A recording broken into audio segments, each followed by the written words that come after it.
بسم اللہ الرحمن الرحیم، السلام علیکم ورحمۃ اللہ وبرکاتہ۔ آج نئے ایپیسوڈ کے ساتھ آپ کی خدمت میں حاضر۔ آج ہمارے سبق مفہوم ہے نماز پڑھتے وقت قرات کا بیان۔ قرات یعنی قرآن شریف پڑھنے میں اتنی آواز ہونی چاہیے کہ اگر بہرا نہ ہو اور شور و غل نہ ہو تو خود اپنی آواز سن سکے۔ اگر اتنی آواز بھی نہ ہو تو قرات نہیں ہوئی اور نماز بھی نہ ہوگی۔ دار مختار جلد نمبر 1 صفحہ نمبر 356۔ مسئلہ: فجر میں اور مغرب عشاء کی پہلی 2 رکعتوں میں اور جمعہ عید وتر تراویح اور رمضان کے وتر میں امام پر جہر کے ساتھ قرات کرنا واجب ہے، اور مغرب کی تیسری رکعت میں اور عشاء کی تیسری چوتھی رکعت میں ظہر عصر کی سب رکعتوں میں آہستہ پڑھنا واجب ہے۔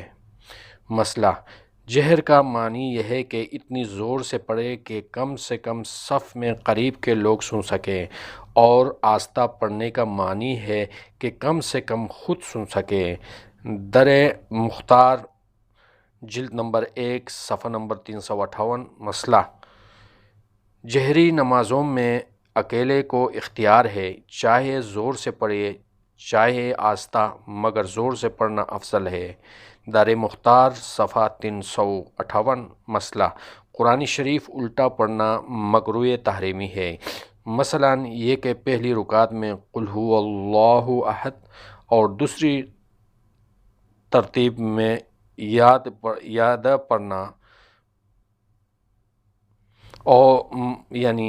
مسئلہ: درمیان میں ایک چھوٹی سورت چھوڑ کر پڑھنا مکروہ ہے، جیسے پہلی میں قل ھو اللہ احد اور دوسری میں قل اعوذ برب الناس پڑھی اور درمیان میں صرف ایک سورت قل اعوذ برب الفلق چھوڑ دی۔